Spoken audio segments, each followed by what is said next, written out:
What I say, anytime people are doing stuff out of duty, obligation, or guilt, there's usually a great deal of passivity that binds those together.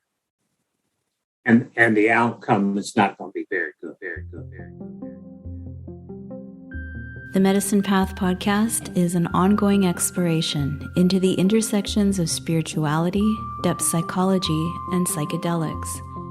The Medicine Path is a wholly independent and listener-supported project, so please consider becoming a supporter at patreon.com/medicinepath or by subscribing and leaving a review on iTunes. You can find out more information at medicinepathpodcast.com. Now, here's your host, Brian James.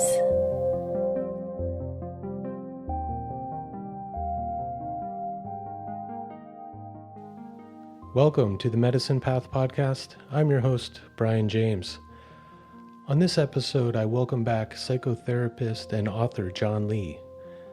I invited him on to talk about his book, Half-Lived Life, Overcoming Passivity and Rediscovering Your Authentic Self. When I read his book, I realized that passivity is one of the main reasons why so many of us feel that we're not living to our full potential. And the problem is that passivity is, passive, so it can be hard to recognize and even harder to admit to ourselves that we're often the only one holding ourselves back from getting the life and relationships that we desire. And I thought maybe the best introduction for this conversation would be for me to read a few excerpts from John's book, starting with his definition of passivity. Passivity is the compulsion to pursue the opposite of what we say we want. Passivity can manifest as self-sabotage, settling for less, differing dreams, or turning to denial or substitution. For example, you may have dreamed of becoming a dancer, but instead you became an accountant who works 70 hours a week and feels exhausted all the time. To the outside world, you look like a doer, but the truth is that you're hiding who you are under a mask. Passivity is a true shapeshifter that can take different forms. It takes on so many different disguises that it not only confuses others, but after a while, even fools us. We have worn the disguise for so long, we actually think our false self is our true self. It is this passive false self that stifles and sometimes smothers truth, growth, passion, and creativity. To live more fully during the next part of our life, we must root out the passivity that corrodes human contact and makes a mockery out of the words intimacy, love, compassion, passion, and purpose. For far too long, psychologists, therapists, self-help writers, and the general public have been in the dark and therefore in denial about this demon that weakens our ability to handle depression, bad relationships, anxiety, and fear. It leads to underachievement, being passed over for promotions, and financial stagnation. Do you want to live your life fully in charge of your destiny and unabashedly joyful? Then you have to learn how to spot passivity wherever it rears its chameleon head and go against it with all the strength you can muster. If we engage in this battle for authenticity, we can live full lives that are characterized by energy, consciousness, compassion, and deep caring for one another, ourselves, and the planet. If we don't, we can sit in quiet desperation, waiting for someone or something to rescue us from our passive malaise.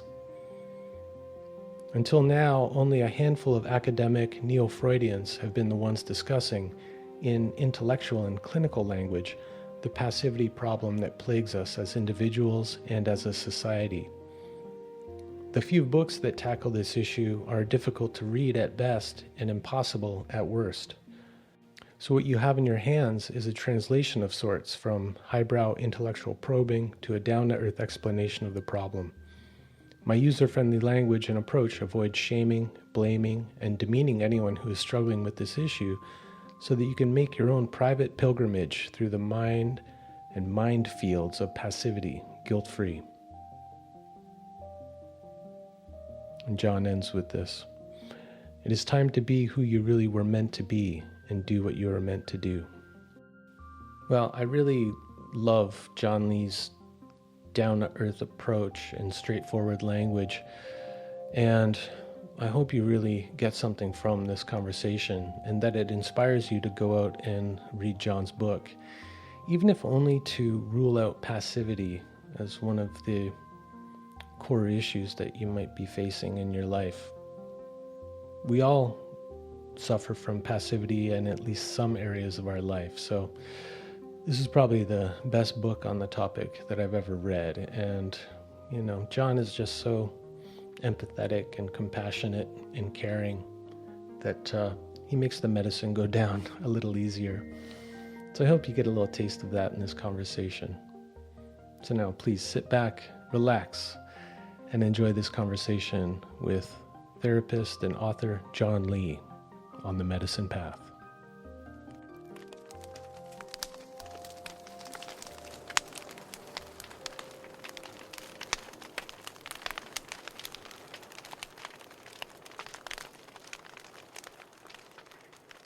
It's a great honor and pleasure to be back here with John Lee once again. John, thanks so much for joining me, accepting my invitation. I've come to think of you as a wise uncle, the kind of wise uncle that we all wish we had in our life, who you could go to with your troubles and your questions, and who might be able to have just a little something to offer you that would help out. And that's how, I think of you these days. So thanks for joining us. Brian, that's one of the nicest, best compliments I've ever had. I thank you for that. And I'm very much appreciative that we're on the show and talking again. Yeah. Well, I was reading your book, Half-Lived Life. Mm-hmm. And it's all about passivity and overcoming passivity. And it was one of those things. It was like your book on emotional regression. Uh-huh. Once you named it and described it in the book, I went, oh my God, now it's a thing. And a thing that I wasn't really aware of or couldn't quite put my finger on. And for me, passivity was one of those things. When you started to describe it, the effects of it, the signs of it, I started to recognize it at times in myself and then in my clients as really being at the root of a lot of their issues. So if I'm any kind of indicator, maybe there's other people out there who haven't really thought about passivity, or maybe don't want to think of themselves as a passive person, because there's an element of counterintuitive in how you might how you might see it. So could we start out with you just describing how you define passivity? Give us a general overview. That would be helpful. Okay, let me layer it back just one layer before we do. It all began really to coalesce for me when I had this very successful doctor in New York, and we were doing a session, and he just said sort of outright, he said, John, I don't know what to do, because I feel like I'm half the doctor I could be, I'm half the husband I could be, I'm half the father I could be, I'm half the friend that I can be. And it just sort of popped into my head. And I said, but it sounds like you're living a half-lived life. And of course, that's where I got the title of the book, The Half-Lived Life. And he said, that's exactly my life. And I got to thinking about it, and I thought, he's successful, he's intelligent, he's financially secure, but there's something here that's not happening. And then a few days later, I thought, well, what would it be? He's not lazy. He's not procrastinating. I mean, he's got his MD. You don't get your MD for procrastination or laziness, And so I just kept thinking, what could it be? If it's not those things, it has to be something else. Now, in my first book, The Flying Boy, which I wrote a million years ago, I mentioned the word passivity. And I didn't go into any explanation or any analysis of it, no research about it. But I was looking through my first book and I saw that word and I thought, that's what he's talking about. He's being passive. And then, of course, the next thing I had to do was go, okay, now, John, where are you being passive? And what in the early workings of this, what I realized is pretty much no one is passive across the board in every area of their life. And what I had to do was single out the areas that I could recognize and say, there's my passivity. Okay. And so the next stage of that was about that same time before I started working on the book. This guy, friend of mine, said, I was sitting out on my deck in my studio, and I was writing poetry, and geese were flying overhead. And the guy on the phone said, John, don't you want another bestseller? And would you like to, get back like you were with the first books and stuff? And I said, oh, yeah, man, I would love that. That'd be great. That'd be great. And then I got off the phone and I thought, I want to write poetry on my deck and I want to watch the geese fly over my head. But I just told that guy that I wanted a best-selling book again. And I thought, that's not true. If I wanted a best-selling book, I could market and maybe generate and go on more shows. And I thought, but that's not what I want. Now, why did I say that? So that's when I came up with a definition of passivity. Passivity is the compulsion to pursue the opposite of what we say we want. People were telling me all the time in counseling, I want this. I'd give anything if I could have this. Oh, if I just had this, my life would change. And then I'd say, but your actions don't follow that. Why are you spending money telling me you want a partner who does work on himself, is intuitive, reads self-help books, and then I ask you, tell me about your last two partners, and they would say, oh, they were nothing like that. And I go, right.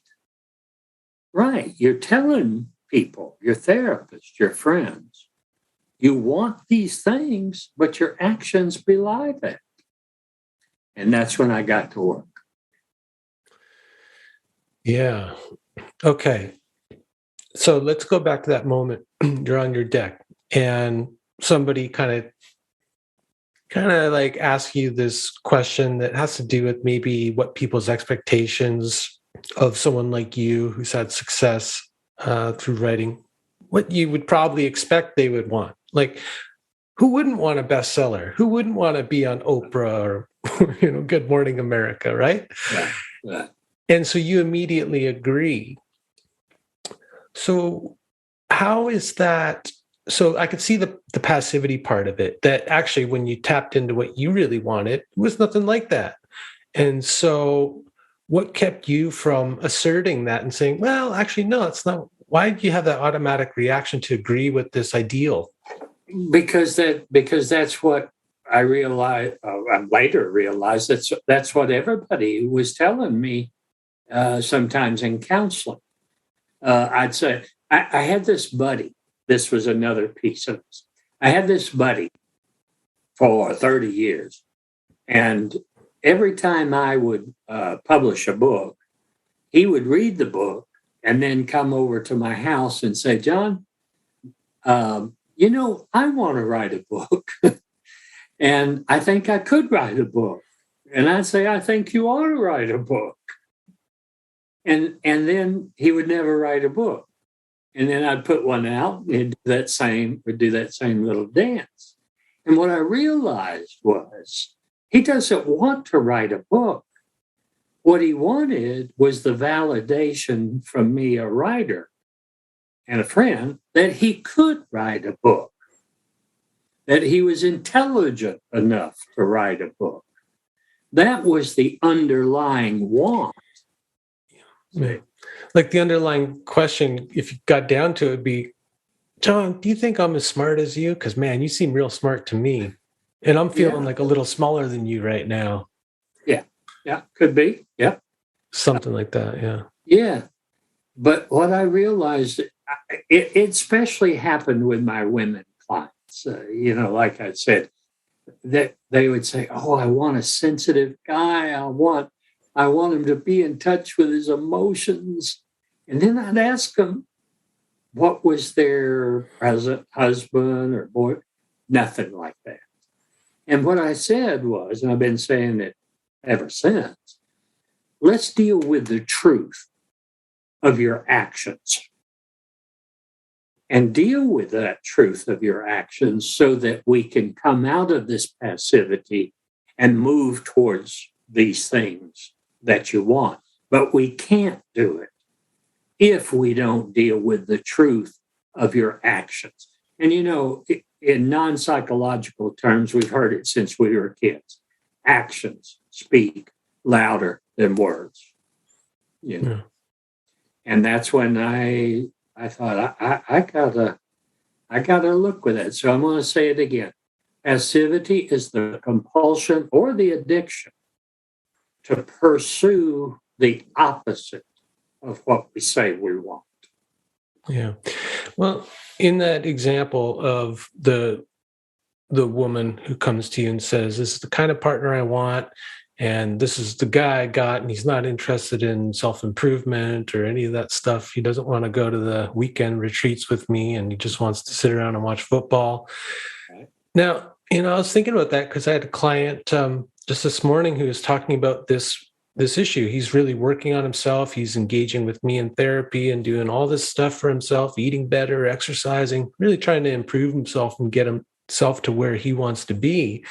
And his partner is kind of not following along. And I was thinking about that, how difficult a position that is, that on one hand, you want the best for your partner, and there's a certain kind of qualities you want your partner to have, especially if you're starting to change. But a lot of people don't want to tell someone else what to do. They don't, especially men. I think there's a lot of fear of being assertive because it might be taken as being domineering or as self-centered or whatever. And so it's a real fine line there between asserting what your needs and desires are and allowing the other person to be their authentic self wherever they're at. So how do you navigate that? It's very hard. I'm thinking as you're talking, I hadn't thought about this in a long time, but I used to do this when I was speaking at recovery conferences. I had this standard humor, jokey kind of thing.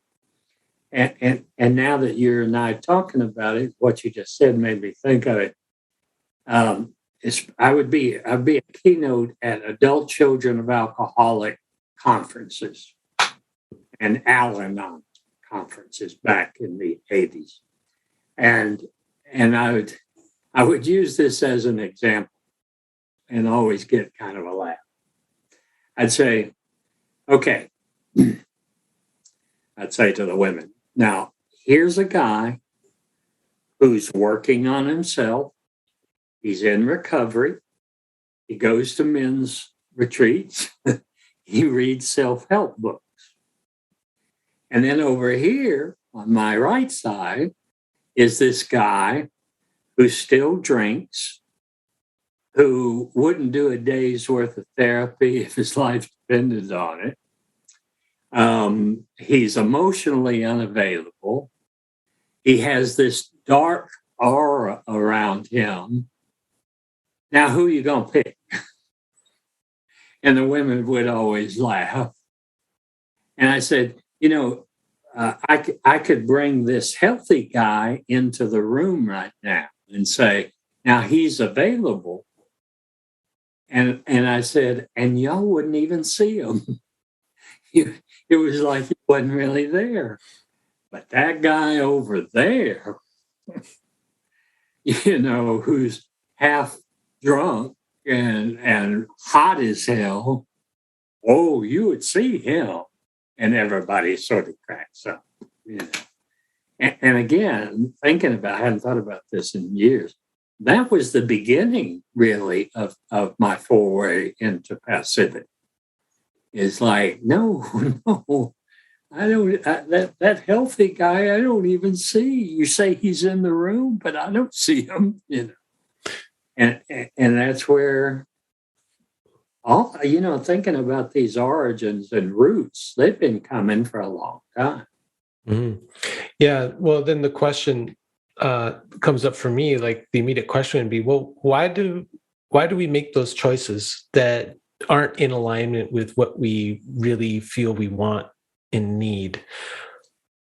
Why? And so go ahead. The answer, is like passivity, but underneath it, Brian, is shame.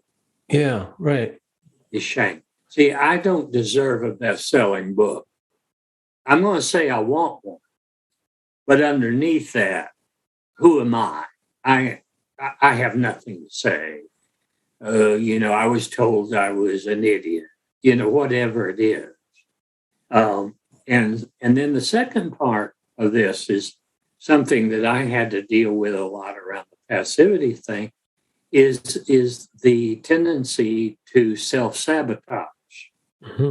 That if you have guilt and you have shame, then that's operating at a level of, I don't deserve that healthy guy coming through the door there. See, I've always said that if people feel guilty, they unconsciously will punish themselves in whatever way to not deal with the guilt. That self-sabotaging behavior.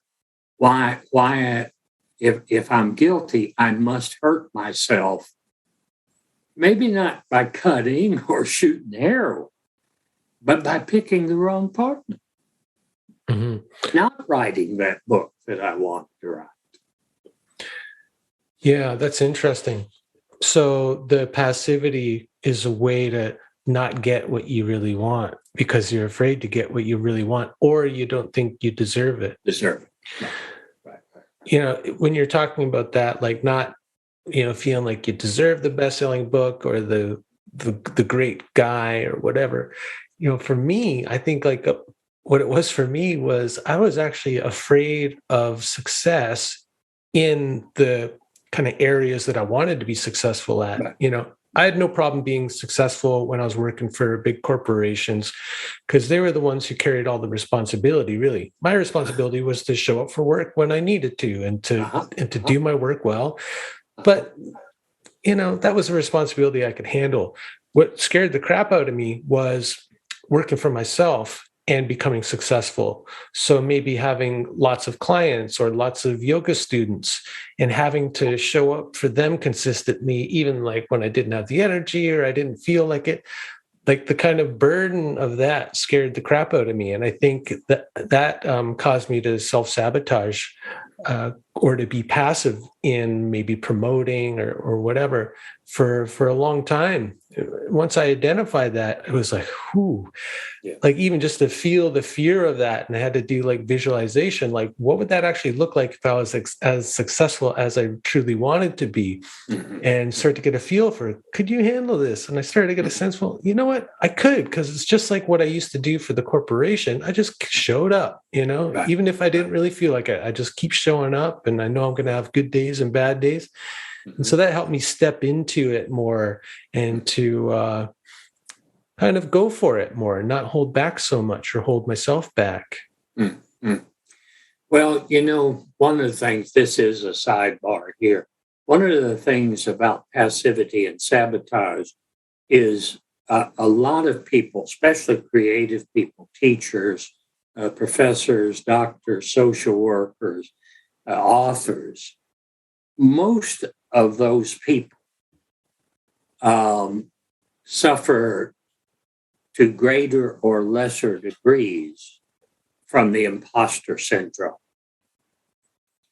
And so there's this sense that if I rise too high in my chosen art or whatever, that somebody's going to recognize eventually that I don't belong there, that I'm not qualified to do that. And so some of the passivity is then to keep that padded down so you don't have to worry about that tap on the shoulder saying, you don't belong here. You're not qualified to do this. Who do you think you are? Mm-hmm. That one statement, who do you think you are to be doing this, whatever this is? Boy, it plagues the hell out of a lot of people that I know are very successful.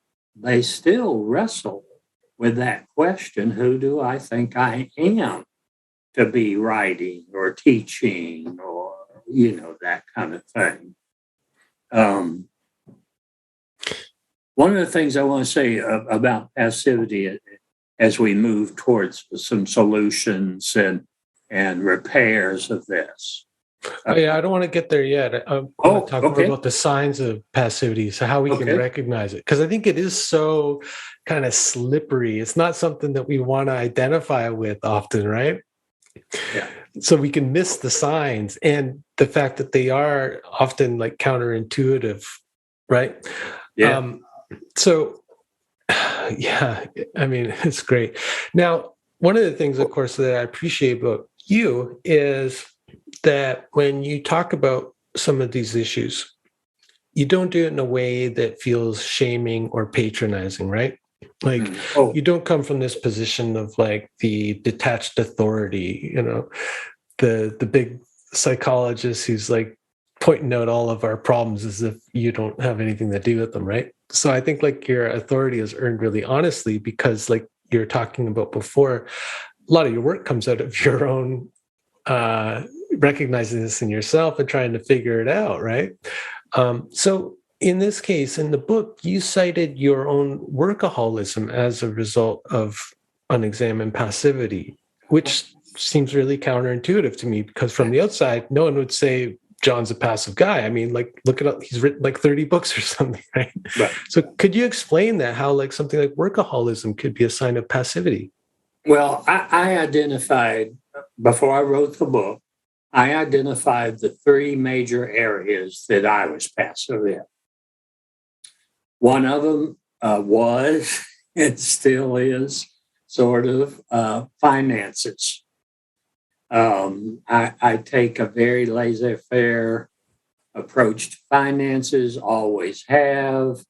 And when I was working on this, I thought, I just need to really bring that to the light of day that that's one of my areas. The second one was relationships, that I used workaholism to keep from being intimate with the people that I loved, including my wife at the time, because that would push down the intimacy But also, I would be so tired from working so much that then my partner, I got sort of a pass. You always had a good excuse for Yeah, not being yeah, more engaged socially yeah, or in the relationship. yeah. Yeah. So that was the thing that I had to see that, and this happened with one of the guys that I worked with before the book, maybe during the writing of the book. The guy said to me, John, how can I be passive?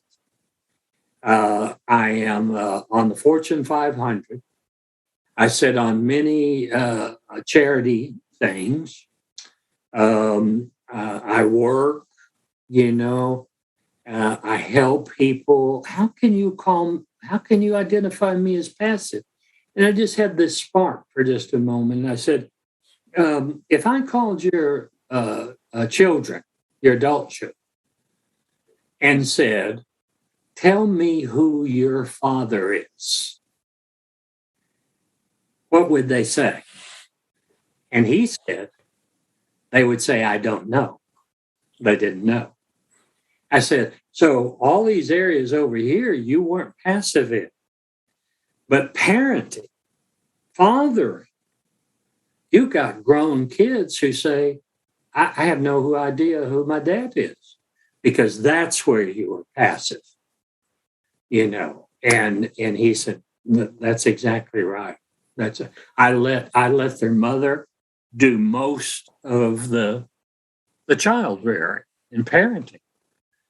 And so he goes, oh, so that's the passive area that I need to work on. Just like I had to work on money and workaholism. Yeah. So underneath that, maybe he was uncomfortable with showing up more for his kids, for sharing more of himself with them or letting them in, whatever.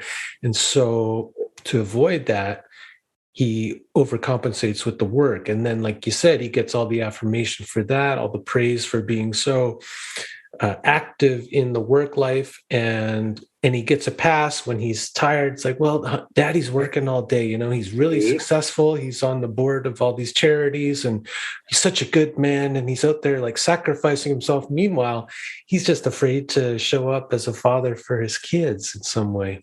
Yeah. And nobody showed him how to do that. Sure. He was shown how to be a worker bee, but he wasn't shown how to be in the work of parenting. Yeah. So some of the passivity is sort of generational and sociological, saying, you don't have to be active with your kids, especially true of my generation. The mom would do it, and the father's just supposed to go make the money and that sort of stuff. I got to tell you one story that just came to mind. It was a central part of this whole passivity book. This guy came for an intensive, and 2-day intensive with me, and I said, "So, Bud, what do you really want? What do you want to change?" I love asking that question, man. Oh, yeah. Yeah. What do you really want? What do you change? And he said, John, more than anything in the world, I want to be more intimate with my wife. We haven't been intimate in a long time. I said, well, tell me about it. I said, he said, well, here's the example. Every afternoon after work, she comes in, she gets a glass of wine, she lays down on the couch, and she watches television till time to go to bed. And I said, okay, that's what she's doing. Now, what are you doing? He's stewing over in the other room. He said, well, I can tell you what I did, for instance, just last night before I came to work with you.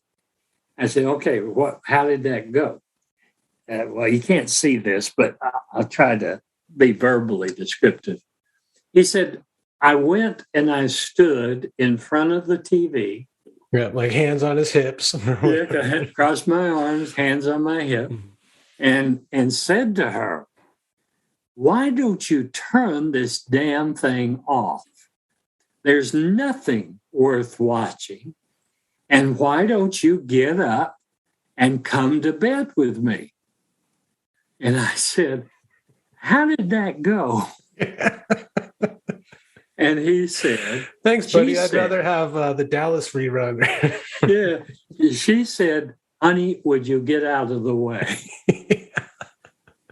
And I said, but you just spent telling me $100 and something an hour for intimacy. And basically you went and acted like an asshole, Yeah. Did just the opposite of what one would say. Yeah. So that's what you're talking about, the opening, the compulsion to pursue the opposite of what we say we want. And maybe even like compulsion to pursue the opposite of what we really want. Because we might say we want one thing, but really want the other and be afraid to actually say it, right? See, he was afraid of intimacy. He was afraid of the actual intimacy, like the reality of it. Yeah. It was a nice thing for him to say he wanted, but when it came down to it, a part of him was afraid of that. Yes. Now, you give this case study in the book. Now, you gave him some advice, right? Yeah. It was the funniest thing. I'll never forget it. We worked for 2 days on all this fear of intimacy and vulnerability and all that sort of stuff. And so the last 30 minutes or so of the session, he says, so what do I do to get the intimacy I want? And I said, well, when you get home and she's laid out on the couch watching television, just go and sit on the couch, lift her legs up and put them on top of yours and start massaging her and touching her legs. And you just sit there and do that. And he said, wow, I'd have never thought of that. You want intimacy, bud? Yeah. And so the next week he called me and he said, I got to tell you, that thing that you suggested worked. I did just that. I put her legs on top of my legs and I massaged them. And she said, in 2 minutes, what have you done with my husband? And I want to go have sex with this.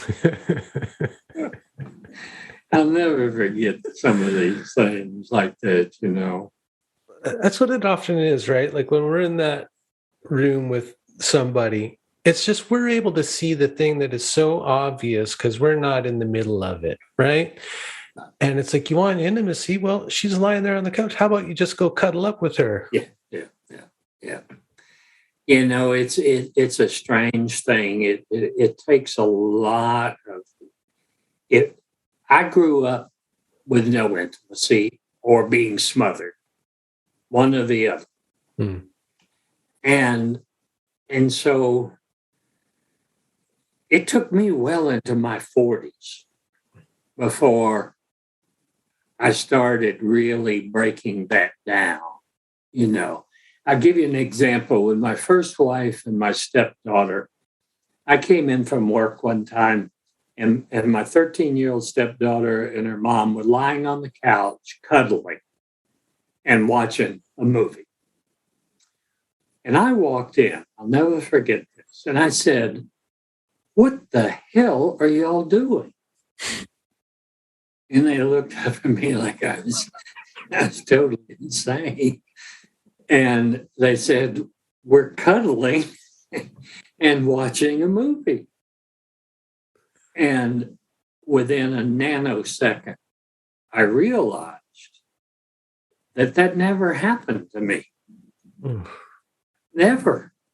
Me and my mom or dad never cuddled and watched, even as a 5-year-old, let alone a 13-year-old.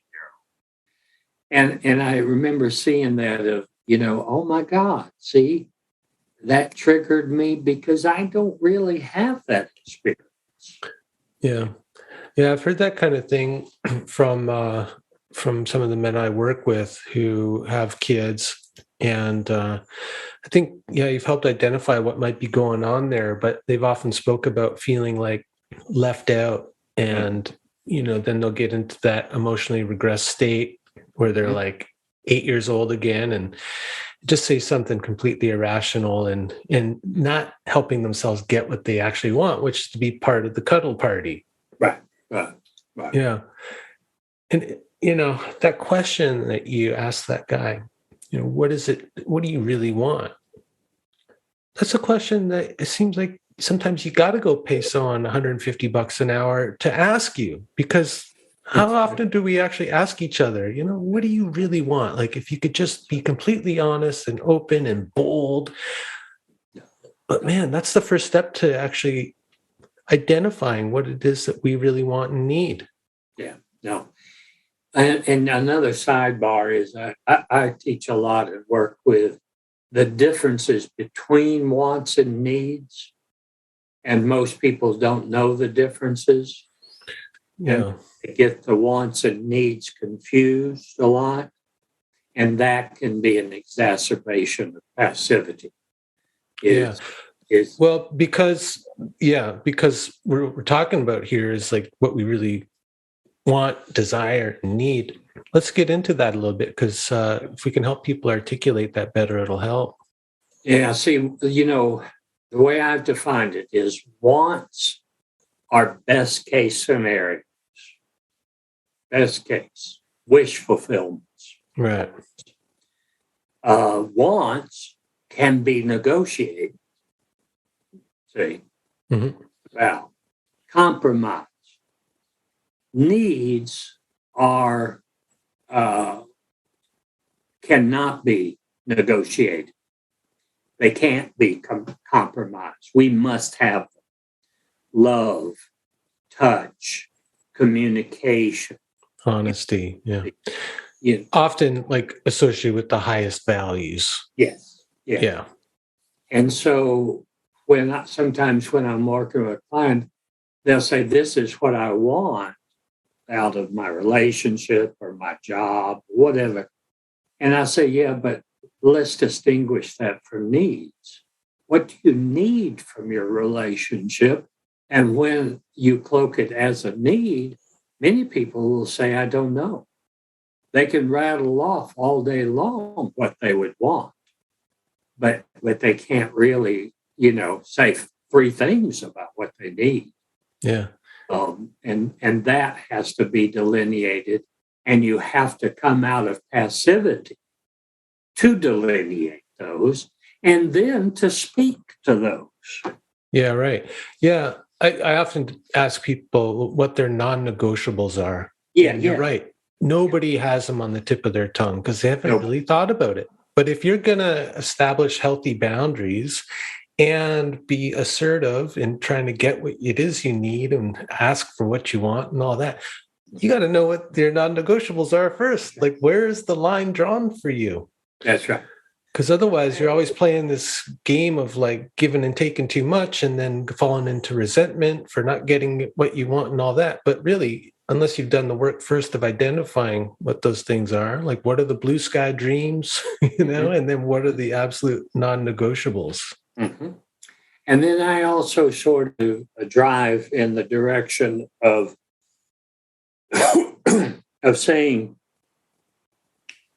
in a relationship, especially of any kind, there is always got to be compromises around what you want. But I make the distinction between those compromises and what I call soul compromise. Mm. And the soul compromise is made up of these needs that, again, are non-negotiable. And that if you do compromise on these soul compromises, that's when you lose yourself. That's when you abandon yourself. That's when you stay angry all the time. That's when you use addictions, because again, you got confused between soul compromise and regular want negotiable compromises. Yeah, kind of like the small self that has its preferences and loves pleasure and all of that. Those are the things where you can negotiate and compromise. But the deep self needs, yeah, you call that in the book like the soul betrayal, I think. Yeah. And oof, when I read that, I was like, ooh, yeah, you carve out a bit of your soul every time you give one of those up. Yeah, every time. And then that leads to self-abandonment. And then the self-abandonment gets projected onto the other person as if they're abandoning you. I've said back in the 80s, I've been saying that adults cannot be abandoned. Yeah, I love that. But adults can feel abandoned all the time. And it's usually because that feeling of abandonment has been grounded in the abandonment of the self around these soul compromises being made. Yeah. And so the passivity, first not knowing what you really want, and then not knowing how to like ask for it or to, set boundaries around what you actually need and where you won't compromise. That's, I could see that clearly as passivity. Yeah. And yeah, the abandonment of the self. But when someone's passive and they're not really asking for what they need from someone, they could just say, oh, they're not giving me what they want. They're abandoning me. Oh my God. Yeah. I never made that kind of clear connection before. Self-abandonment first gets projected onto the other. And Always. then it's like, yeah. Wow. Always. Yeah. So the first step is to be really clear on what your needs and wants are, separating those out, non-negotiables from the negotiables, and then being able to communicate. So this comes around. And then really act on it. Yeah. When my wife and I got married, I've always been of course, an introvert and need a lot of time and space to myself. And I told her that that's what I had to have. It's what I had before I met her. It's what I've always had, a cabin in the woods where I would go to retreat for some periods of time. And I said, I need you to know that's not going to be compromised. That's not a want. That's a need. And I want to put that up front so that it doesn't come later and then have her say, you never told me that was one of your sort of bottom line needs. Yeah. It's like setting out an agreement when you get into a relationship, right? Yeah. It's like, what are the negotiable parts of the contract? What are the non-negotiable parts? Yeah. And can we agree to this so that there's no surprises later? Yeah. So you don't come at me and go, what are you doing always going up to your cabin and to write? It's like, I told you, honey.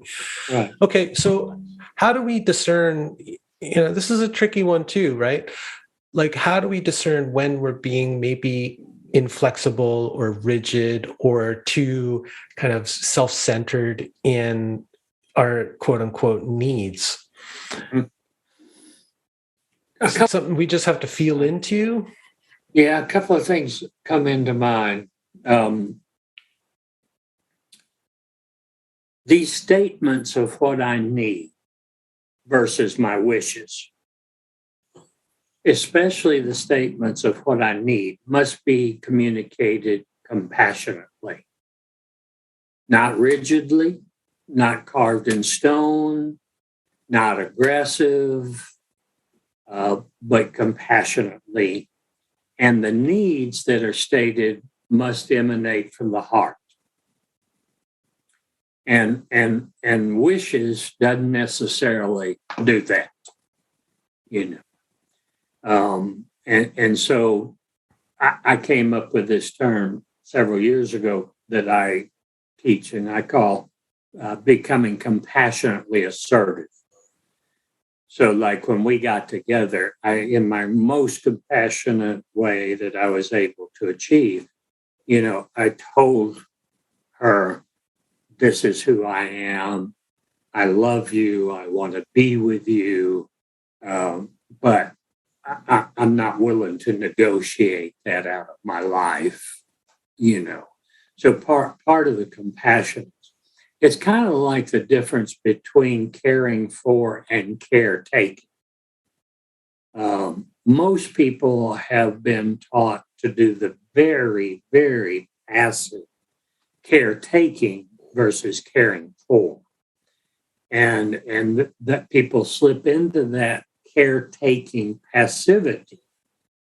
And many don't even know they've slipped into that. But one of the ways that we know they have slipped into that caretaking passivity is there's usually some resentment attached to it. There's some anger sometimes attached to it. There's a drain on our energy is attached to it. Whereas caring for is done out of love, not guilt, compassion, and it actually ends up giving us energy and the person that we're caring for. Whereas caretaking passivity not only can sometimes leave the one who's doing the caretaking tired and resentful, but it can also leave the person that we're doing it to be energized and resentful, even angry. When people caretake out of their passivity, they're afraid to say, Mom, I can't come over today and wash the dishes or clean the house. So they do it out of what I say, anytime people are doing stuff out of duty, obligation, or guilt, there's usually a great deal of passivity that binds those together. And the outcome is not going to be very good. Mm. Yeah. Maybe just taking a step back, maybe we could offer a little illustration, because you're talking about communicating your wants and your needs and doing that with compassion and the right amount of assertiveness. Now, let's get real. This is how most people start out communicating their wants and needs, right? So I'll just say it the way I used to say it and the way I've heard other people say it, and then you can help us out, okay? Okay. John, I need you to pay more attention to me.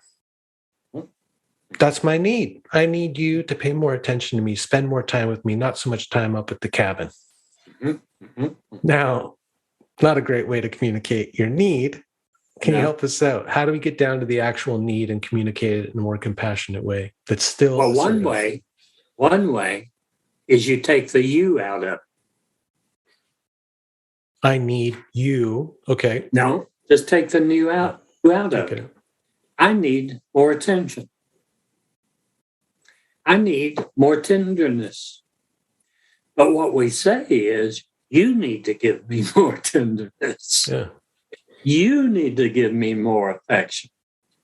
And again, that's another passive language. See? And it also puts the person who's hearing it on defensive. Yeah. If I say, Brian, because there's an accusation in there, right? Yeah. You don't give me enough attention. You don't care. And they have to defend against that. Yeah.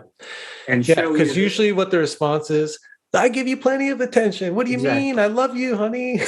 Exactly. But see, if I say, Brian, just as a man and where I am in this part of my life, I need a lot more attention. Most people who hears that compassionately assertive has nothing to defend against. They can actively say, oh, sweetie, I didn't know I was giving you enough. What can I do to give you more? But as soon as I tell them they're doing something wrong, Yeah. it's over. Conversation's over. Well, and then if you phrase it that way, if you're just really honest, which I think part of the reason why I might say something like, you need to pay more attention to me, or you need to give me more loving. Part of that is a defense against actually being vulnerable enough to say, look, honey, I don't know, just where I'm at right now, I just need a little more physical touch and affection or something like that, And then, like you said, then the other person isn't going to get defensive. And it's an opportunity for them to practice assessing and communicating their own boundaries and limitations. That's right. I hear you. I'm not able to give you that right now. Or, Right. I'd love to, Yep. Let's do the, who's that guy who started nonviolent communication, Marshall Rosenberg? He'd always say, I want to help you make life more wonderful. Now, that's great. I think that's really great. So the other thing, so that's like how sometimes people clumsily communicate their needs and it gets all messed up. And now the other thing about like desire or want, that's a tricky one too, right? So this is like something came up in a client session the other day that is applicable, something like this, without getting specific, but it might be communicated like this. Honey, I wish you would exercise more. I really want you to have the body you used to have. Yeah. Oof. Ooh. That's a landmine. That's the end of that conversation. That might be actually authentic, right? Like that person might desire a certain quality in their partner that they had and have lost or something like that. So that could be actually true to that person's desire, but man, that's the way it's said. Yeah. Non-starter. So how do you even start to negotiate that one, John? Honey, one of my priorities and needs is for both of us to be as healthy as we possibly can. One of the things about taking the you out that I've tried to explain to people is if I just said it that way, honey, I need health, well-being, vitality. I need that. But see, what I've tried to explain to people is my needs almost always are universal, not selective to the one person. See, when I say you need to lose weight and go on a diet, I'm talking and I'm indicting you. Yeah. But when I say I need well-being and health and a commitment to being our best, being energetic, I would say that to Bill, my friend. I would say that to Pat, my friend, not just my wife. Yeah. But the indictment, like you said, that automatically touches the shame wound. Yeah. And then they're in their shame place and they're not going to want to take care of themselves if they're overcome with shame. Yeah. Then we're off to the races. I was telling I teach at a treatment center on Mondays. I give a lecture. And we were talking about, and I said, in the late 80s, mid to late 80s, one of the leaps in communication was when I feel, and then whatever that is in the blank. When you don't show up on time, I feel angry. And I'd say that was a great leap. But I wanted to take that leap further. I need I need things to be respected around time. See, I don't need you to respect time, and only you. I need it from these people and these people and these people. That doesn't mean I'm gonna get it, but it's not exclusively you.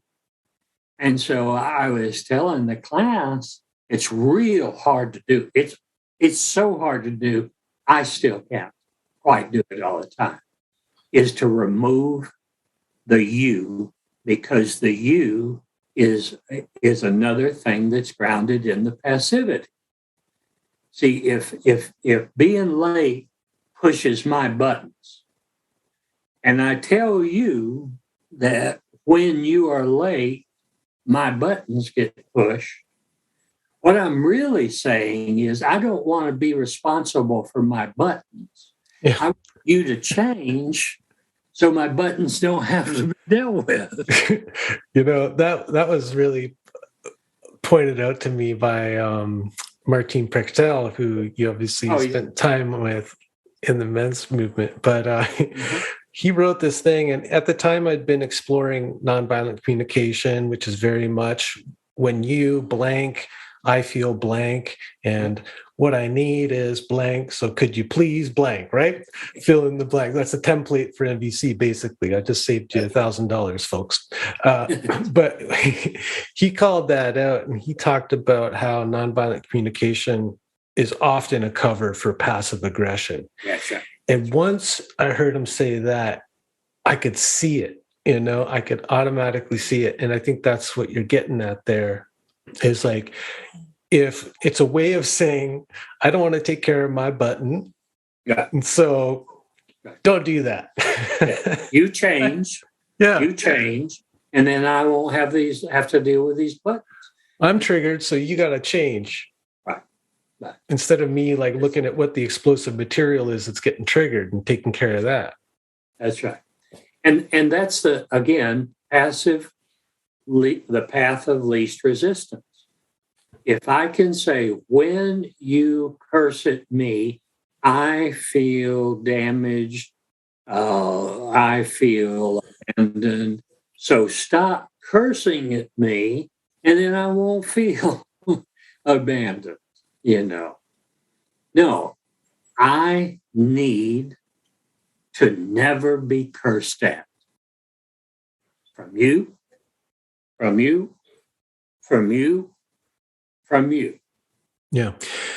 Yeah. One of the ways I think it's like, you could talk about it as a non-negotiable for me to be in relationship with anybody. Mm-hmm. Right. Yeah. And so you depersonalize it. I won't let anybody curse me. Yeah. This is like part of your terms and conditions, the part of the contract that nobody reads when they sign up for Facebook or something, right? But this is part of my terms and conditions of being in relationship with me. You want to sign up for a relationship with me? Well, let's read the fine print. Yeah. I won't be cursed at by anybody and stay in relationship with them, something like that, right? Now, I'm running out of time here. Can I give a couple of three? We won't be able to go into them in detail, but I want to, if it's okay with you, I do want to go into 3 solutions for passivity. Please. Okay. I wrote them down so I wouldn't forget, though I've talked about them for years. One solution, it's not a cure, it's a solution to reduce passivity. And the first one that I mentioned in the book is remembering who you wanted to be. Mm. And most people have forgotten.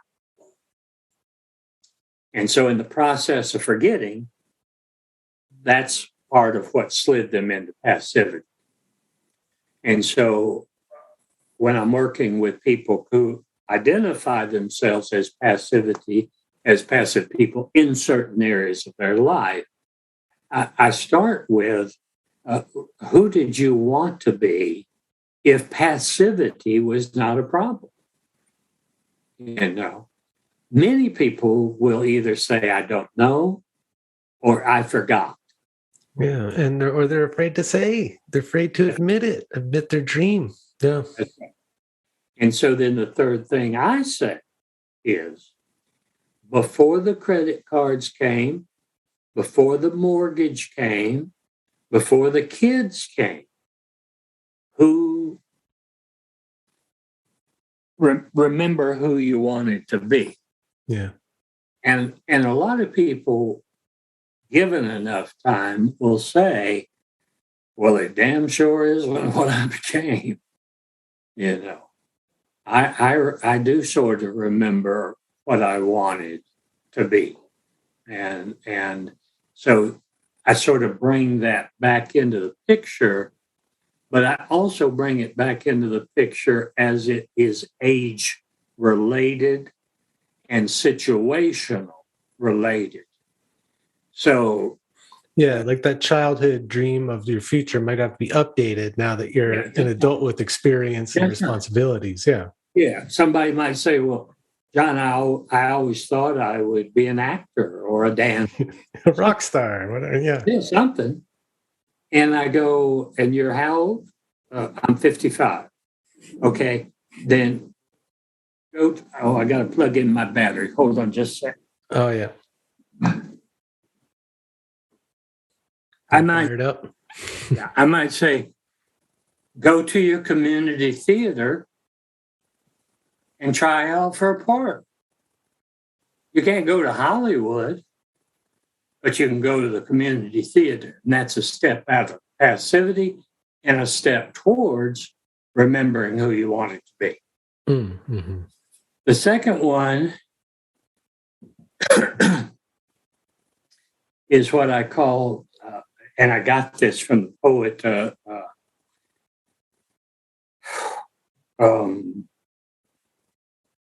what's White's first name? David White. Oh, yeah, he's great. He had this phrase called infidelity of the heart. Mm. And one of the things I put in the book, quoting him and saying, you know, that you not doing at any age what you believe you really are supposed to be doing or stop doing, and you don't, you're committing infidelity of the heart, which will then get played out in massive passivity.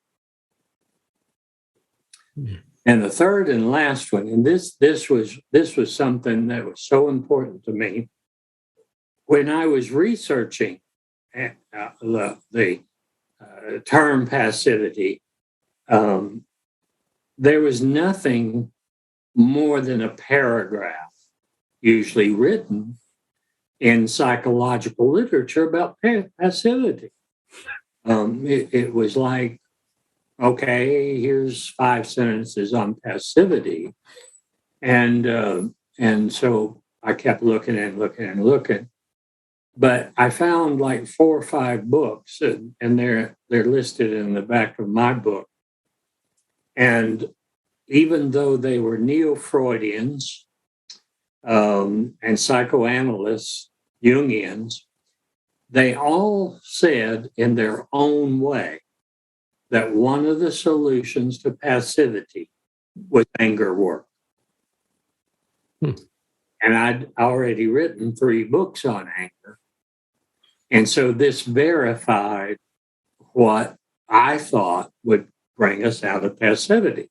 Now, they didn't mean the kind of anger work that probably you and I do, more expressive, emotional release, rather than just talking, saying, yes, I know I'm angry.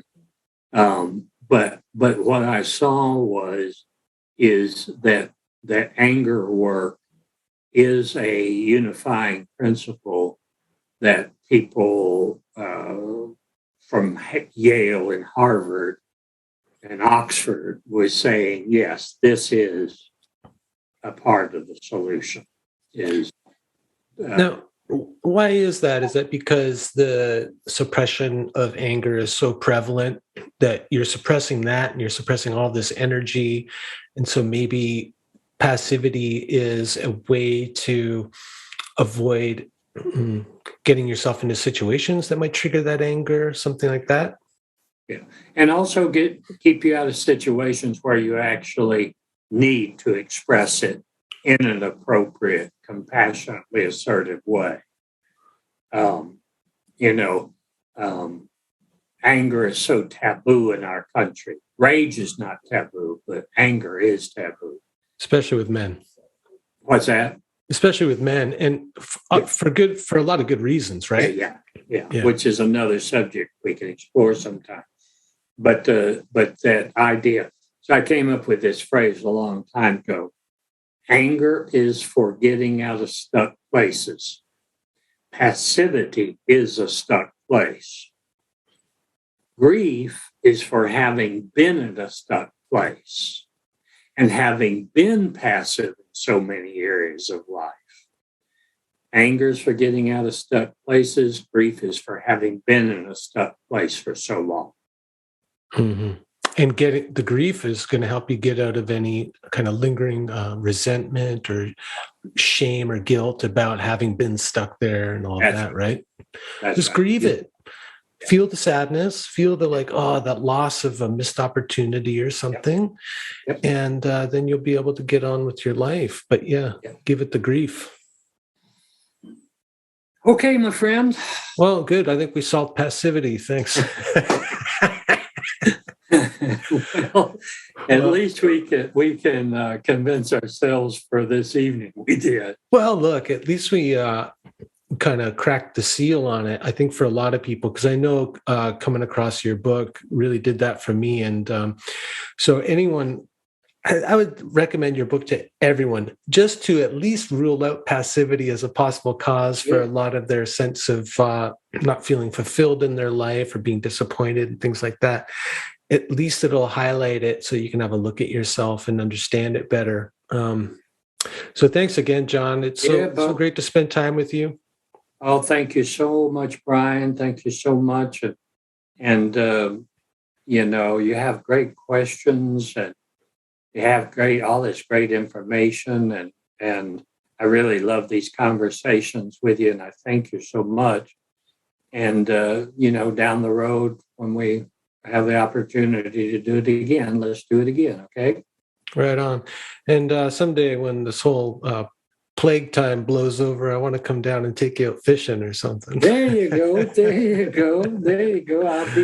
I'd be glad to see you.